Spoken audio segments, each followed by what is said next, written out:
வணக்கம். நடந்தது என்ன நிகழ்ச்சிக்கு உங்களை வரவேற்பதில் மகிழ்ச்சி அடைகிறோம். ஒரு பள்ளி சிறார்களை திருத்த வேண்டிய இடத்தில், நல்ல புத்தி சொல்ல வேண்டிய இடத்தில் சமீபத்தில் கருணாநிதி போய் ஒரு கூட்டத்தில் பேசினார். எங்கே 5 ஆண்டுகள் தன் தொகுதி பக்கமே போகாத கருணாநிதி இப்பொழுது திருவாரூருக்கு ரயில் ஏறி போனார். இம்முறை டிக்கெட் வாங்கி கொண்டு தான் போனார். அங்கே போய் 2 நாள் ஏதோ 7 கோடி ரூபாய்க்கு நலத்திட்டங்கள் தொகுதிக்கு செய்த மாதிரி எல்லாம் பேசிவிட்டு அங்கே குழந்தைகளிடம் 26/1/2016 பேசுகிறார். ஆனால் பிஞ்சுகள் நெஞ்சில் நஞ்சை கலக்குகிறாரே, அதுவும் இவரை போய் உத்தமன் என்று அந்த குழந்தைகள் நம்பிவிடக்கூடாதே என்ற கவலையில்தான் இன்றைய நமது நடந்தது என்ன. சரி, அவர் அப்படி என்னத்தான் பேசினார்? நன்றி மறக்கக்கூடாது. நம்மை வாழ வைத்தவர்கள், நம்முடைய சமுதாயத்திற்காக பாடுபட்டவர்கள் பெயர்களை மறக்கக்கூடாது என்று அந்த குழந்தைகளிடம் சொல்லுகிறார். அதற்கு அடுத்ததாக ஒரு கன்ஃபெஷனல் ஸ்டேட்மெண்ட் என்று ஆங்கிலத்தில் சொல்வார்கள்.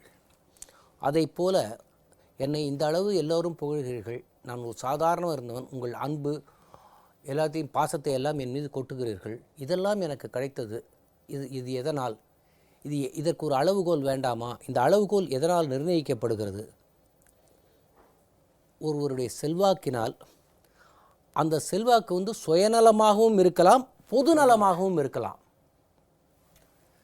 குழந்தைகளிடம் சுயநலத்தை பற்றி பேசலாமா? அது அங்கே அவர் அறியாமல் வந்த பாவ மன்னிப்பு, தேவாலயங்களில் போய் பாவ மன்னிப்பு கேட்கிற மாதிரி தன்னை அறியாமல் சுயநலம் என்றும் சொல்லிவிட்டார்.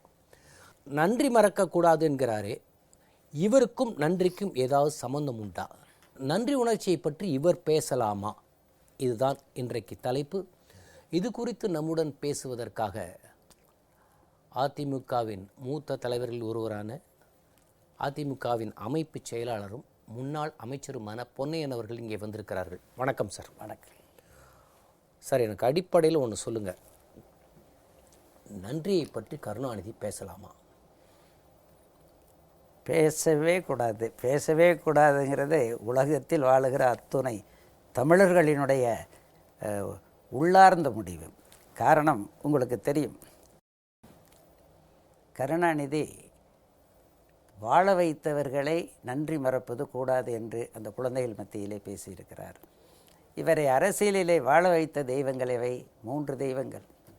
ஒன்று பெருந்தகை பேரறிஞர் அண்ணா, அடுத்து பொன்மனச்செம்மல் புரட்சித் தலைவர் எம்ஜிஆர், அடுத்து பொன்மனச்செல்வி புரட்சித் தலைவி அம்மா. இந்த 3 பேரும் தான் கருணாநிதியை வாழ வைத்தவர்கள். 1949ஆம் ஆண்டு செப்டம்பரிலே இந்த பேரியக்கம் துவங்கப்பட்ட போது இந்த இயக்கத்திலேயே கருணாநிதி இல்லை. நாவலர் ஈ.வி.கே. சம்பத், என்.வி. நடராஜன், மதியழகன், அண்ணாவின் தலைமையிலே அண்ணா 5 பேர் தான் ஐம்பெருந்தலைவர்கள் நின்றிருந்தார்கள். கருணாநிதி இல்லை. அண்ணா வளர்கிறார், மக்கள் அண்ணாவின் பின்னாலே செல்லுகிறார்கள், ஏழைகள் அண்ணாவின் பின்னாலே செல்லுகிறார்கள் என்பதை அறிந்து பிறகு சூழ்ச்சியோடு வருகிறார், சுயநல உணர்வோடு வருகிறார். அந்த வளர்ச்சிக்கு பொன்மனச்செம்மல் புரட்சித் தலைவர் எம்ஜிஆரின் காலை பிடித்து தலைவர் உதவியோடு படிப்படியாக வளர்ந்து ஒவ்வொருவராக தள்ளிவிட்டு தட்டிவிட்டு எங்கோ வந்து விட்டார். இதுதான் அவருடைய வரலாறு. அப்படிப்பட்ட அண்ணாவையே மறந்துவிட்டு அண்ணாவுக்கு துரோகம் செய்தார். பெரியாரோடு கருத்து வேற்றுமை திராவிட முன்னேற்றக் கழகம் துவங்கிய போது பெரியார் திராவிட முன்னேற்றக் கழகத்தை விமர்சித்தார் என்ற ஒரே காரணத்திற்காக, காங்கிரஸுக்கு ஆதரிக்கிறார் என்ற ஒரே காரணத்திற்காக அதே பெரியாரை ஏன் கைது செய்யவில்லை என்று சட்டமன்றத்தில் பேசுகிறார். 67இல் பெரியாருக்கு திருமணத்திற்கான ஆலோசனை சொன்னார் ராஜாஜி என்பதற்காக அவரை குல்லுகு பட்டர் என்றார் சொன்னார். பிறகு தனக்கு காரியமாக வேண்டும் என்ற போது அதே ராஜாஜியை சுதந்திரா கட்சி 67 கூட்டணியில் வந்தபோது அவரை பாராட்டினார். பிறகு அதிமுக ஆட்சி வந்தபோது இவர் திமுகவில் இருக்கிற சட்டமன்ற உறுப்பினர் துரைமுருகனை விட்டு இதே சட்டமன்றத்தில் பெரியார் இல்லை என்றால் நீங்கள் எல்லாம் உண்டா இல்லையா என்று திடீர்னு பெரியாரை கையில் எடுத்துக் கொடுக்கிறார். அவருக்கு நன்றி உணர்ச்சி என்பது அவ்வப்போது தேவைப்படுகிற ஒரு ஆயுதம் தானே. சுயநலவாதி கருணாநிதி ஒரு நன்றியை மறக்கின்ற ஒரு நம்பிக்கை துரோகி என்பதுதான் அவருடைய வரலாற்றினுடைய உண்மை. அடையார் புற்றுநோய் மருத்துவமனையிலே நோய்வாய்ப்பட்ட அண்ணா இருந்தபோது டாக்டர் மில்லர் மூலமாக செகண்டரி இன்ஃபெக்ஷன் பரவிவிட்ட காரணத்தால் அது தொல்லை கொடுத்து விடும் என்று தெரிந்து அண்ணா மறைந்து விடுவார் என்று தெரிந்தவுடன் அங்கே எல்லோரும் அழுதுகிட்டு இருக்காங்க. புரட்சித் தலைவர், நாவலர் போன்றவர்கள்லாம். கருணாநிதி கையெழுத்து வேட்டை நடத்துகிற பணியிலே இறங்கினார். ஆனால் ஆதரவு அவர் கிட்டவில்லை. பிறகு புரட்சித் தலைவரின் காலை பிடிக்கிறார். காலை பிடித்து புரட்சித் தலைவர் உதவியை நாடி புரட்சித் தலைவர் மூலமாகத்தான் அவர் முதலமைச்சரே ஆகிறார். இது இவரே சட்டப்பேரவையில் சொல்லியிருக்கிறார். இவரே சுயசரிதை நெஞ்சுக்கு நீதினு ஒரு 6 தொகுப்பு வெளியிட்டிருக்கார். ஆமாம். ஏன் எழுதிட்டாருன்னா, மற்றவர்கள் எழுதினால் உண்மை வந்துவிடும் என்பதற்காக இவரே உண்மையை திரித்து ஒரே வரியில், நீங்கள் நெஞ்சுக்கு நீதி பக்கம் 752 படித்தால் ஒரே வரியில் என்ன சொல்கிறார், நான் உட்பட எல்லோரும் நாவலர் தான் வருவார் என்று நினைத்தோம், ஆனால் கட்சியினரும் மற்றவர்களும் என்னைத்தான் ஆதரித்தார்கள். அப்படி ஒரு 2 லைனில் சொல்லிட்டு, இன்று சட்டமன்ற உறுப்பினர்கள் கூட்டம் கோவிந்தசாமி தலைமையில் நடந்தது, அதில் கருணாநிதி ஏகமனதாக தேர்ந்தெடுக்கப்பட்டார் என்று நாவலர் அறிவித்தார் என்று அதோடு முடித்து விடுகிறார். அதுவரையில் எம்ஜிஆர் என் வீட்டிற்கு வந்தார், என் குடும்பத்தினர் நான் பதவிக்கு வருவதை விரும்பவில்லை, 3 நாட்கள் என் வீட்டிற்கு வந்து என் குடும்பத்தினரை சமாதானம் செய்து என்னை முதல்வராக ஏற்றுக்கொள்ள வைத்தார் எம்ஜிஆர் என்பதை நெஞ்சுக்கு நீதியில் எழுதவில்லை. 2010 சட்டமன்றத்தில் அவர் பேசினார். ஆமாம், 14/10/2010 சட்டமன்றத்தில் எம்ஜிஆரால் தான் நான் முதலமைச்சராக உட்கார்ந்திருக்கிறேன் என்று சட்டப்பேரவையிலேயே சொல்லியிருக்கிறார். அப்படி சொன்னவர் ஊழல் புரிந்து விட்டார். ஆட்சிக்கு வந்தால் நேர்மையாக இருக்கணும், கை சுத்தமாக இருக்கணும், நல்லவராக இருக்கணும், அண்ணாவின் கொள்கைகளை நீ கடைப்பிடிக்கணும்னு சத்தியம் வாங்கிட்டு தான் எம்ஜிஆர் தன்னுடைய ஆதரவை கருணாநிதிக்கு தந்தார். எல்லாத்தையும் காற்றில் பறக்க விட்டு விட்டார். கருணாநிதியை பொறுத்த வரைக்கும் பொதுவாழ்வு என்றாலே தன் மனைவிகள், பிள்ளைகள், பேரப்பிள்ளைகள், குடும்பம் குட்டி சொத்து சேர்க்க வேண்டும், அதற்கு ஊழல் புரிய வேண்டும், இதுதான் பொதுவாழ்வு தத்துவம் என்ற கொள்கைக்கு சொந்தக்காரராக அவர் வாழ்ந்து விட்டார். ஆனால் அண்ணாவாக இருக்கட்டும், அம்மாவாக இருக்கட்டும், புரட்சித் தலைவராக இருக்கட்டும், அவர்களுக்கு குழந்தைகள் இல்லை. தமிழகத்து மக்கள் தான் தன் வயிற்று குழந்தைகள் என்ற அந்த 3 தலைவர்களும் பொதுவாழ்வு தத்துவம் என்பதை தியாகம் செய்வது, மக்களுக்கு நன்மை புரிவது என்ற முறையிலே இந்த கட்சி ஆட்சிக்கு வருமா வராதா என்று தெரியாத நிலையில் 50 ஆண்டுகளுக்கு முன்பு டால்மியாபுரம் என்ற பெயரை, ரயில் நிலைய பெயரை கள்ளக்குடி என்று மாற்ற வேண்டும் என்று தண்டவாளத்தில் தலையை வைத்து படுத்தவர் தானே கருணாநிதி. இல்லை, அதில் ஒரு உண்மை என்னென்னா, வனவாசத்தை நீங்கள் படிக்க வேண்டும். தண்டவாளத்தில் தலையை வைத்து படுத்தது கவியரசு கண்ணதாசன் தான், அவரோடு வந்தவர்கள் தான். நின்று கொண்டிருந்த அந்த ரயில் முன்னால் தலையை போய் வைப்பது போல் வைத்துவிட்டு விளம்பரத்தை தேடி, எப்போவுமே அவருடைய தத்துவம் பொய்யை திருப்ப திருப்ப சொல்லிக்கொண்டே இருந்தால் உண்மை என்று மக்கள் எண்ணி விடுவார் என்ற தத்துவத்துக்கு சொந்தக்காரர் என்பதால் அவர் கள்ளக்கொடி போராட்ட வீரர் வீரர் என்று சொல்லி விளம்பரப்படுத்தி கொண்டு செயல்பட்டார். அவருக்கு உண்மை தமிழுணர்வு இல்லை. அவருக்கு ஒரு மொழி பெற்ற இல்லை. டால்மியாபுரம், டால்மியா நகர் ஸ்டேஷன்லாம் வைக்கிறது எப்படி அப்படின்னு ஒரு வடநாட்டுக்காரன் பேரில் ஒரு ஸ்டேஷன் இருக்கிறத எதிர்த்தார். ஆனால் அந்த வடநாட்டிலேயே போய் லக்னோ போன்ற பகுதி, டால்மியா இருக்கிற பகுதியிலே போய் அங்கே தொழிலை துவக்கிட்டார். வேற ஒரு குடும்பத்தினர்லாம் தொழிலை துவக்கிட்டாங்க. இந்தி கூடாதுங்கிறார். இந்தி கூடாது, இந்தி எதிர்ப்பு போராட்ட வீரன், மாவீரன்லாம் சொல்கிறார். வீர வணக்க இப்போதுதான் கொண்டாடினோம். எத்தனையோ உயிர்களை நாம் இழந்தோம். தாய்மொழி தமிழை காக்க ஈட்டியென பாய்ந்து வருகிற இந்தியை தடுக்க ஆங்கிலம் என்ற கவசம் வேண்டும் என்ற இருமொழி கொள்கையை அண்ணா அவர்கள் கொண்டு வந்தார்கள். ஆனால் கருணாநிதி என்ன பண்ணுறாரு, அவருடைய பிள்ளைகள், பேரப்பிள்ளைகளை எல்லாம் இந்தியில் படிக்க வைக்கிறார். கள்ளக்கொடி வீரர் வீரர் என்று சொல்லிவிட்டு அந்த பகுதியில் வடநாட்டில் போய் தொழிலை துவக்குகிறார். குடும்ப சுயநலத்துக்காக, குடும்ப வருமானத்துக்காக, தமிழ் மக்களை விட தன் குடும்பத்தை அவர் நேசிக்கிற காரணத்தால் இப்படிப்பட்ட சுயநல செயல்களில் ஈடுபட்டு வருகிறார். நீங்கள் அனைத்து இந்திய அண்ணா திராவிட முன்னேற்றக் கழகம் 1977ஆம் ஆண்டு ஆட்சியை பிடித்த போது நீங்கள் அமைச்சரவையில் இருக்கிறீர்கள். எஸ், எதிரே திராவிட முன்னேற்றக் கழகம் இருந்தது. ஆனால் திராவிட முன்னேற்றக் கழகத்தை சமாளிப்பதே அதிமுகவுக்கு பெரிய வேலையாக இருந்தது. அதற்கு காரணம், ஒரு முதலமைச்சராக புரட்சி தலைவர் இருந்திருந்தால் இவரை அடக்கி ஒடுக்கி இருப்பார். ஆனால் இவரை தன் முன்னாள் தலைவர் என்று மரியாதை கொடுத்தே இவரை வைத்திருந்ததால் இவர் பல போராட்டங்களை நடத்தினார். அன்றைக்கு இவருக்கு விசுவாசமாக இருந்த மாவட்ட செயலாளர்கள்லாம் இப்போது எங்கே? மாவட்ட செயலாளர்கள் மட்டுமல்ல, அவருக்கு மிக மிக விசுவாசமாக இருந்தவர் சாதிக் பாட்சா. சிறுபான்மை மக்கள் எல்லாம் என்பக்கம் என்று சொல்லுகிற கருணாநிதி சிறுபான்மை மக்களுக்கு என்ன முக்கியத்துவத்தை திமுகவில் கொடுக்கிறார். அந்த சாதிக் பாட்சா குடும்பம் கதி என்ன ஆயிடுச்சு? காகிதம் இல்லத்து குடும்பத்துக்கு என்ன செஞ்சிருக்கார்? சிறுபான்மை மக்களை ஏமாற்றுவதற்காக அந்த அணுகுமுறையை மேற்கொண்டார். பொய் சொல்லி மக்களை தற்காலிகமாக ஏமாற்றி தன் பக்கம் இழுப்பதற்கு பொய்யை கூறுவார், உண்மையை போல் கூறுவார். உண்மை கூறுகிறவர்களே இவர் பொய்யர்கள் என்று சொல்லுவார். இது அவருடைய அணுகுமுறை. மாவட்ட செயலாளர் பலர் பக்கத்தில் இல்லை. இவரை வாழ வைத்த புரட்சி தலைவரையே கட்சியை விட்டு தூக்க வச்சுட்டாரு.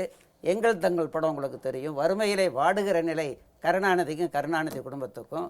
வெற்றி விழாவிலே முரசொலி மாறனே சொல்கிறாரு, பொன்மனை செல்வியும் பொன்மன செல்வரும் இந்த படத்திலே நடித்து தந்திருக்காவிட்டால் எங்கள் வீடே மூழ்கி இருக்கும், எங்களை காப்பாற்றியவர்கள் என்று அந்த இரண்டு சக்திகளையும் தலைவரையும் அம்மாவையும் போற்றி புகழவில்லை அந்த முரசொலி மாறன்.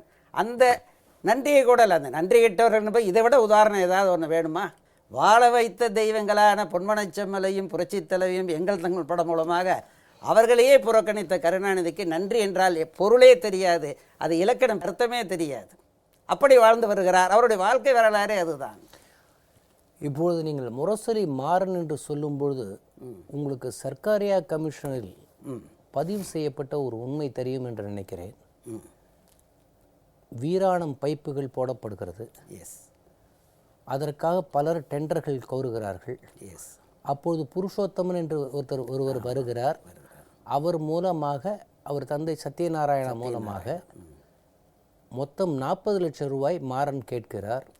தந்தையார் நான் 15 லட்சம் ரூபாய் தருகிறேன், 40 லட்சம் ரூபாய் கொடுத்தால்தான் நான் இதை செய்வேன் என்கிறார். அந்த பைப்புகள் சாலை ஓரங்களில் கடந்தன. முதலில் இந்த குடும்பத்துக்கு 40 லட்சம் ரூபாய் லஞ்சம் கொடுத்த சர்க்காரியா கமிஷன் பதிவான விஷயத்தை அந்த சத்யநாராயணா எப்படி மர்மமான முறையில் கொல்லப்பட்டு விட்டார் என்றுதான் அப்போது கூறப்பட்டது. லஞ்சம் கேட்பாங்க, லஞ்சம் கொடுக்காதவர்களை எப்படியும் ஒழித்து விட வேண்டும் என்ற இறுதி ஒரு கொடூர முடிவு கூட செல்லக்கூடியவர்கள் என்பதற்கு உதாரணம் தான், எடுத்துக்காட்டு தான் புருஷோத்தமனுடைய தந்தை சத்யநாராயணார் மர்மமாக இறந்த தற்கொலை என்று சொன்னார்களே. தற்கொலையா அல்லது கொலையா ஆண்டவனுக்குத்தான் வெளிச்சம். அது சமீபத்தில் சாதிக் பாட்ஷா ஒருத்தர் இறந்தாரு, ஸ்டாலின் கூட இருந்தார். ஆமா, அந்த மாதிரி அது கிட்டத்தட்ட அது மாதிரியே தான். அவர் வெளிப்படையானவர், சாட்சி சொல்லிவிடுவார். சாட்சி சொன்னால் சிக்கல் வந்துவிடும். கருணாநிதி குடும்பத்தினுடைய ஊழல் அப்பட்டமாகிவிடும்.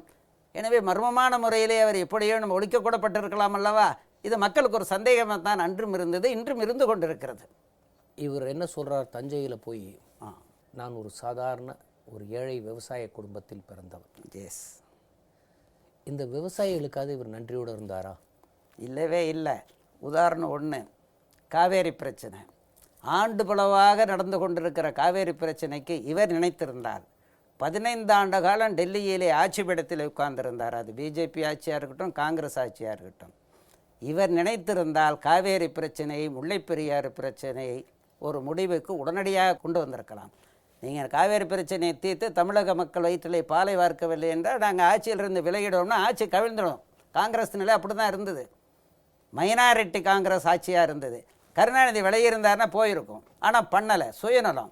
டெல்லியில் பிஜேபியோ காங்கிரஸோ ஆட்சியிலேயே இருந்துக்கிட்டே இருந்த அமைச்சர்களோடு கொள்ளையடிக்கலாம் லட்சமாக 10 லட்சம் கோடிக்கு மேல் கருணாநிதி பணம் இருக்கிறது என்று மக்கள் மத்தியில் பரவலாக பேசப்படுவதற்கு 15 ஆண்டு கால டெல்லியில் இருந்த ஆட்சியில் ஒட்டிக்கொண்டு காவேரி பிரச்சனையை மறந்தார், தமிழகத்து மக்களை மறந்தார், முல்லைப்பெரியார் பிரச்சனையை மறந்தார், சுயநலத்தோடு செயல்பட்டார். ஆனால் அம்மா என்ன பண்ணாங்க?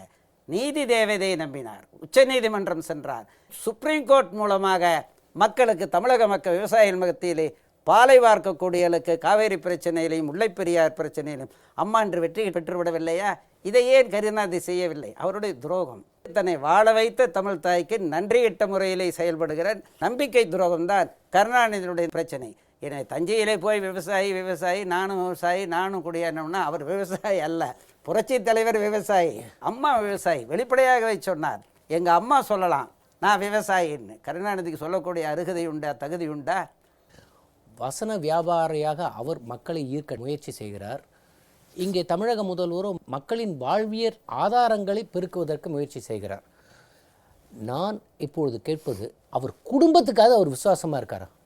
அவருடைய உள்நோக்கம் திருட்டு ரயிலில் போகக்கூடிய அளவுக்கு அந்த காலத்தில் வறுமையில் இருந்த நாம் ஒரு குபேர நிலையிலே நம் வாரிசுகள் இருக்கணும்னு நினைக்கிறாரு. அவர் ரத்தத்தில் ஊறிப்பட்ட உணர்வு அவர் செயலில் காட்டிக்கிட்டு இருக்காரு. ஆனால் அவருக்கும் அவருடைய குடும்பத்துக்கும் அவங்க அக்கா பிள்ளைங்களுக்கும் மன வருத்தம், சண்டைகள் வந்து விட்ட நிலை. அப்போ என்ன செய்கிறாரு? அவர் வந்து அந்த குடும்ப பாசங்கிறது ஒரு பக்கம் இருந்தால் கூட தன் பிள்ளையை விட்டு கொடுக்க மாட்டார், மகனை விட்டு கொடுக்க மாட்டார், அவர்களை விட்டு கொடுக்க. ஆனால் அக்கா பசங்களை விட்டு கொடுத்து இந்த சுமங்கலி கேபிள் விஷனுக்கு எதிராக ஆமாம், சுமங்கலி கேபிள் விஷனுக்கு எதிராக அரசும் கேபிள் டிவியை முடுக்கி விடுகிறார், அதை அழிப்பதற்காக. அப்புறம் ஏதோ பேரம் பேசி இது பண்ணி காலில் உழவு வச்சு விட்டு பேர பிள்ளைங்கள அப்புறம் மறுபடியும் அவங்கள ஊக்குவிக்க போகிறார்.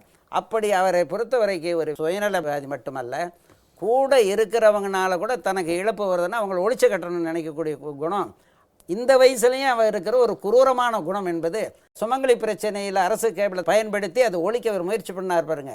அந்த சூழ்ச்சி மக்களுக்கு தெரியும், எல்லாருக்குமே தெரியும், அந்த மாறனுக்கும் தெரியும், கலாநிதி மாறனுக்கும் தெரியும்.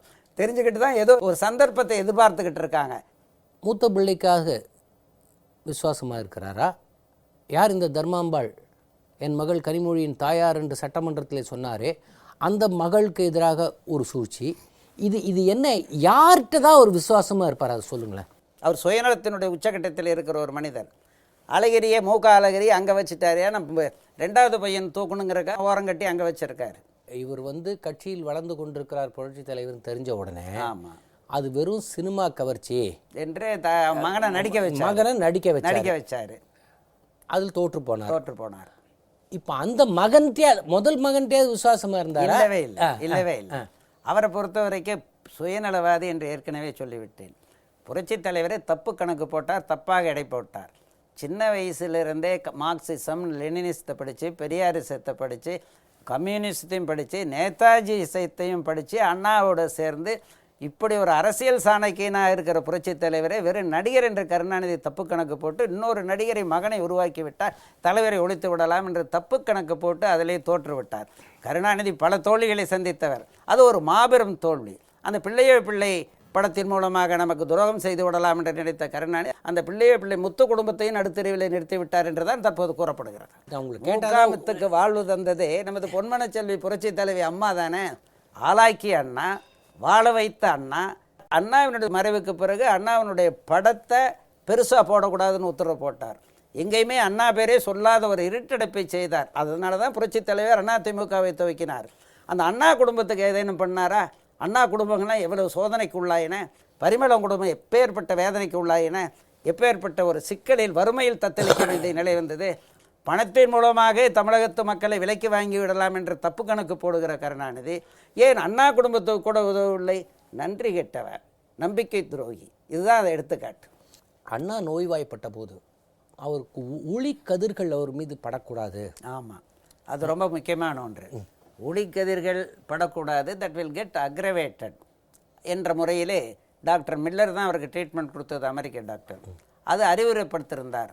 ஆனால் அதற்கு மாறாக கருணாநிதி அண்ணாவை அந்த மருத்துவனுடைய ஆலோசனை மீறி அவருக்கு அந்த தொல்லைகள் ஏற்படக்கூடிய நிகழ்ச்சிகளை நடத்தினார் என்று நெல்லை புகாரி என்பவர் ஒரு பிரச்சனையை எழுப்பிவிட்டு அது மில்லரே வந்து சாட்சி சொல்லக்கூடிய நிலை வருமோ என்ற நிலை கூட ஏற்பட்டு விட்டது.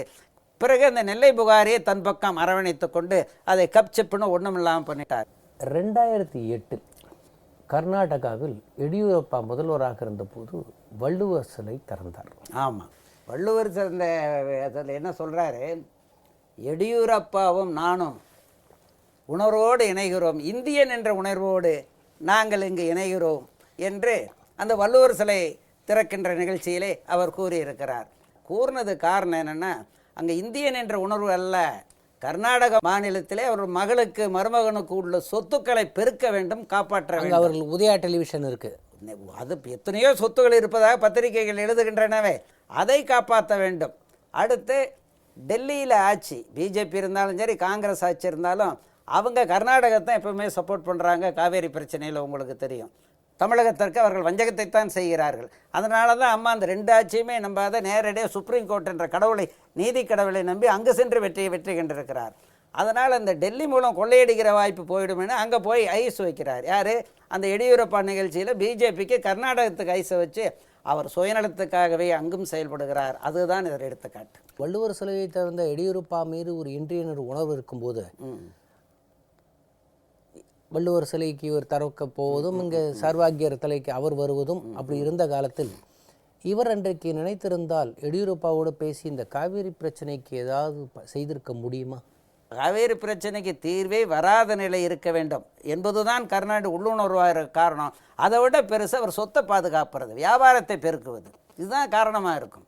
அதனால தான் அந்த முயற்சியில் ஈடுபடவே இல்லை. டெல்லியிலேயே அவர் ஈடுபட்டிருக்கலாம்ல, இதுவரைக்கும் ஈடுபடவே இல்லை. காவேரி பிரச்சனையை தீர்க்க வேண்டும் என்ற உணர்வே அவருக்கு வராதது காரணம் கர்நாடக மாநிலத்துக்கும் அவருக்கும் இருக்கிற தொழில் ரீதியான நெருங்கிய தொடர்பு தான் காரணம் என்று மக்கள் பரவலாக பேசுகிற அந்த உண்மை எல்லோருக்கும் தெரிந்த ஒன்றாக இருக்கிறது அல்லவா. அவருக்கு தமிழ் பற்று இருக்கும் என்றால் ஒரு முக்கியமான பிரச்சனை. 2 பிரச்சனையை நான் சொல்ல விரும்புகிறேன். உணவில் அவருக்கு மக்கள் கஷ்டப்படக்கூடாதுன்னு அக்கறை இருந்திருந்தால், ஒரு முறை அங்கே அபரிவிதமான நெல் உற்பத்தியாக இருந்தது தஞ்சாவூரில். திடீர்னு அங்கே வெளிமாநிலத்துக்கு போகாமல் தடை இருந்தது. அந்த தடையை தளர்த்தி விட்டார். நெல்லெல்லாம் வெளியே போயிடுச்சு. உள்நாட்டில் அரிசி விலை ஏறி போச்சு. அப்படிப்பட்ட ஒரு சுயநலத்தை, அதாவது ஒருபடி அரிசி தர வேணும்னு அண்ணா சொன்னார். ஏழைகளுக்கு உதவ வேண்டும் என்று புரட்சி தலைவமாக 20 கிலோ அரிசி இலவசமாக உலகத்திலே எங்கேயுமே தரல. ஒவ்வொரு வீட்டுக்கும் 20 கிலோ அரிசி, விலையில்லாத அரிசியை தந்து வீட்டில் பஞ்சமே இல்லை, பட்டினியே இல்லை என்ற ஒரு அற்புத நிலை உருவாக்கி இருக்கிறாங்க அம்மா. புரட்சி தலைவர் காலத்தில் இந்த உணர்வோடு சத்துணவு திட்டத்தை கொண்டு வந்தார். கருணாநிதி விலைவாசியை உயர்த்தி அந்த அரிசியில் கூட கொள்ளையடிக்கக்கூடிய தான் பிறந்த பூமி தஞ்சை திறனுக்கே துரோகம், நன்றி இல்லாமல் துரோகம் செய்கின்ற அணுகுமுறைக்கு சொந்தக்காரரிடம் இதையெல்லாம் நம்ம எதிர்பார்க்க முடியாது. ஈழப்பிரச்சனை எடுத்துக்கங்க. ஈழப்பிரச்சனைக்கு தானே எல்லாம் நான் தீர்த்து வைப்பேன்னு சொல்லிட்டு தமிழின தலைவன் சொல்லிட்டு டெல்லியில் உட்காந்துருக்காரு. டெல்லி ஆட்சி இவர் கையில் இருக்குது. நீங்கள் காவிரி விஷயத்தில் இவருக்கு அக்கறை கிடையாது என்று சொன்னதற்கு ஐ.கே. குஜரால் அவர்கள் பிரதமராக இருந்தபொழுது அவருடைய புத்தகத்தில் எழுதுகிறார், எங்கள் கூட்டணிக்கு ஆதரவு கருணாநிதி தரேன் என்று சொன்னார். அப்பொழுது எங்கள் கூட்டணி அமைச்சரவையில் இருக்கிறார். இங்கே சென்னை துறைமுக கழகத்திற்கு, போர்ட் ட்ரஸ்ட்டுக்கு கேபினட் அங்கீகாரத்தோடு திமுக அமைச்சர் சர்ஃபேஸ் டிரான்ஸ்போர்ட் மினிஸ்டர் டி.ஜி. வெங்கட்ராமன் அமைச்சராக இருக்கும்போது அவருடைய ஒப்புதலையும் பற்றி கலைவாணன் என்கிறவரை நாங்கள் நியமித்தோம். உடனே காவேரி பிரச்சனை பேசுவதற்காக எங்கள் சட்ட அமைச்சர் ஆலடி அருணா அங்கே வருவார் என்று சொன்னார். அவர் வந்தார். அவர் வந்த 25 நிமிடங்களில் 1 நிமிடம் கூட காவேரி பிரச்சனையை பற்றி பேசவில்லை. அந்த போர்ட் ட்ரஸ்ட் சேர்மனை மாற்ற வேண்டும் என்று சொன்னார். நான் அது முடியாது என்று சொன்னபோது சந்திரபாபு நாயுடு விட்டு மிரட்டினார், ராம்விலாஸ் பஸ்வானை வைத்து மிரட்டினார். பிறகு ஒரு அறிக்கை விடுகிறார், காவேரி பிரச்சனையில் குஜரால் அரசு கெசட்டில் வெளியிடாவிட்டால் நாங்கள் வாபஸ் வாங்குவோம் என்று சொன்னார். அது காவேரிக்காக அல்ல, போர்ட் ட்ரஸ்ட் தலைமை பதவிக்காக என்று குஜரால் சொல்லுகிறார். சார், உண்மையிலேயே அவருக்கு இலங்கை தமிழர்கள் மீது, அந்த தொப்புள் கூடிய உறவு மீது அவருக்கு அக்கறை உண்டா? மண்ணின் மைந்தர்கள் ஈழத்து தமிழர்கள், பகிரிலியாறு குமரியாறு என்று 2 ஆறும் ஒரு சுனாமி ஏற்பட்ட கடலாக மாறி இருக்காவிட்டால் தமிழகத்தினுடைய ஒரு அங்கமாகத்தான் இன்றைய இலங்கை இருந்திருக்கும். இதுதான் வரலாற்று உண்மை. இதை உணர்ந்த இந்திரா காந்தி அம்மையார் அவர்கள் தமிழ் பெண்கள் இங்கு கற்பழிப்புக்கு உள்ளாக்கப்படக்கூடாது சிங்களவர்களால், அதுதான் முக்கியமானது. பெண்களுடைய மானத்தை காக்க AK-47 துப்பாக்கி பயிற்சியினை கொடுத்து அங்குள்ள தமிழ் பெண்களை கற்பிலிருந்து பாதுகாக்க புரட்சித் தலைவர் எம்ஜிஆரின் வேண்டுகோளை ஏற்று அன்று உதவினார்கள். ஆனால் கருணாநிதியை பொறுத்த வரைக்கும் அங்கே இருக்கிற தமிழர்களை விரும்புவதே இல்லை. காரணம், அங்கே இருக்கிற தமிழர்கள் எல்லாம் புரட்சி தலைவரையும் புரட்சி தலைவியையும் 2 கண்களாக பாவிக்கின்ற தலைவர்கள். தமிழ்நாட்டில் ஒரு படம் எத்தனை நாள் ஓடுதுன்னு கணக்கு இல்லை. அங்கே இலங்கையில் புரட்சி தலைவர் படம் என்றால், புரட்சி தலைவர் அம்மாவை நடித்த படம் என்றால் பல நாட்கள் அந்த படங்கள் ஓடிக்கொண்டே இருக்கும், ஹவுஸ்ஃபுல்லாக ஓடிக்கொண்டே இருக்கும். கருணாநிதிக்கு ஆத்திரம், எரிச்சல். எம்ஜிஆருக்கு ஈழத்தில் இவ்வளவு செல்வாக்கா? அந்த தமிழை எம்ஜிஆரை ஒழிக்கின்றோம், எம்ஜிஆரை நேசிக்கின்ற ஈழத்து தமிழர்களையும் ஒழிக்க வேண்டும் என்ற ஒரு குரோதம் அவர் உள்ளத்தில் இருந்த காரணத்தால் தான் அவர் காங்கிரஸ் ஆட்சிக்கு நான் வாபஸ் வாங்குகிறேன், சப்போர்ட் இல்லைன்னு சொல்லி இருந்திருந்தா அந்த மைய அரசு இலங்கைக்கு சிங்களவர்களுக்கு ராஜபக்சேவுக்கு இராணுவ உதவிகளை செய்திருக்காது, எல்லாவித உதவிகளையும் செய்தார்கள். இந்திய அரசு, இந்திய இராணுவம் ஆயுத உதவிகள், பல உதவிகளை செய்திருக்காவிட்டால் அந்த சிங்களவர்கள் கட்டாயமாக ஈழத்து பிரச்சனைகளை, போராளிகளை வெற்றி பெற்றிருக்க முடியாது, தமிழினத்தை அழித்திருக்க முடியாது. இல்லை சார், நீங்கள் உங்களுக்கு ஞாபகம் வச்சுக்கணும், முள்ளிவாய்க்காலின் போது இவர் UPA அரசுக்கு ஒரு எச்சரிக்கை விடுத்தார். நீங்கள் அங்கே தமிழர்களுக்கு ஆதரவாக இல்லாவிட்டால் ஆதரவை வாபஸ் வாற்றிக்கொள்ளுங்கள். ஆனால் 2 நாள் கழித்து அப்போது நிதியமைச்சராக இருந்த பிரணாப் முகர்ஜி இங்கே வருகிறார். அவர் வந்துவிட்டு போனவுடன் அப்படியே மாறினாரே, அந்த ரகசியம் என்ன? காரணம் 2G ஸ்பெக்ட்ரம், வேறு ஒரு ரகசியமே இல்லை. அங்கே சிலோனில் அரசு, இந்திய அரசு அமைதிப்படை எடுத்து வருகிற நடவடிக்கைகளுக்கு சிங்களருக்கு ஆதரவாக நாங்கள் செயல்பட்டாலும் நீ கண்டுக்காமல் இருக்கணும், இல்லைன்னா நீங்கள் கம்பி எண்ணணும். கனிமொழி மட்டுமல்ல, பலரும் கம்பி 2G ஸ்பெக்ட்ரம் போன்ற ஊழல்களை எல்லாம் அவர் கிளறிவிட்டு பேசுகிற ஒரு முயற்சியை மேற்கொண்ட காரணத்தால் ஒருபுறம் கருணாநிதி பயந்து விட்டார். ரெண்டாவது, ஒரு நாள் டெல்லி ஆட்சியில் ஒட்டிக்கிட்டு இருந்தாலும் ஒரு நாள் இருந்தால் கூட சில கோடிகள் சம்பாதிச்சிடலாமே. மைய அரசு அகில இந்திய அளவிலே கொள்ளையடிக்கக்கூடிய வாய்ப்பை உடைய மைய அரசு பதவி, அமைச்சர் பதவியை விட்டு விடுவதற்கு மனமே இல்லை. பணமே கடவுள், காசே தான் கடவுளடா என்ற தத்துவத்தில் இருந்த காரணத்தால் ஈழத்து தமிழர்கள் செத்தால் என்ன, எனக்கு ஒரு நாள் மந்திரியாக இப்போ பதவியிலே என் கட்சிக்காரன் இருந்தாலும் லட்சங்கள் கோடிகள் கிடைக்குமே என்ற அந்த பண வெறி, பணப்பே ஆசையின் காரணமாகத்தான் தமிழர்கள் அங்கு கொல்லப்படுவதற்கு முழுமுதற் காரணமாக இருந்த எமனே கருணாநிதி தான். இந்த விஷயத்தை எல்லாம் ஏதோ செய்தித்தாளில் படித்துவிட்டு போகிற போக்கில் மக்கள் மறந்துவிடக்கூடாது, மக்களுக்கு எச்சரிக்கை செய்ய வேண்டும் என்பதற்காக அனுபவம் வாய்ந்த உங்களை அழைத்தோம். உங்கள் நேரத்தை எங்களோடு பகிர்ந்து கொண்டதற்காக ஜெயா டிவி சார்பில் மிக்க நன்றி. வணக்கம். நன்றிங்க. வணக்கம் வணக்கம் வணக்கம். நேயர்களே, மீண்டும் நடந்தது என்ன நிகழ்ச்சியில் நாம் சந்திப்போம்.